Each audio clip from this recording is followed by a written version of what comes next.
Hello，大家好，歡迎又嚟到常媽私房菜啊！呢一集咧，想同大家咧拍少少咧廚藝嘅小竅門啊，咁啊又係邀請嚟我哋咧個廚藝小王子啊 Vincent 大哥咧，同大家去示範下嘅。咁今集咧就講下咧切洋葱點樣可以唔熱眼啊！第一個方法，首先咧就要將洋葱咧就擠喺雪櫃10至30分鐘，等佢凍啲嘅時候咧，嗰個氣體揮發咧就冇咁強嘅。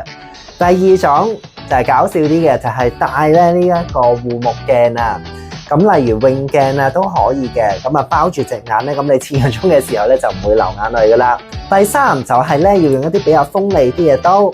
係啦，咁咧切嘅時候咧，咁咧洋葱嘅細胞咧，咁亦都唔會咁容易即係切到爛晒啊，容易揮發氣味嘅。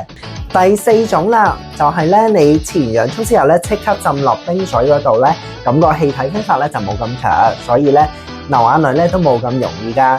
最後一個啦，就係啦，開住風扇切洋葱，咁咧當然嗰個咧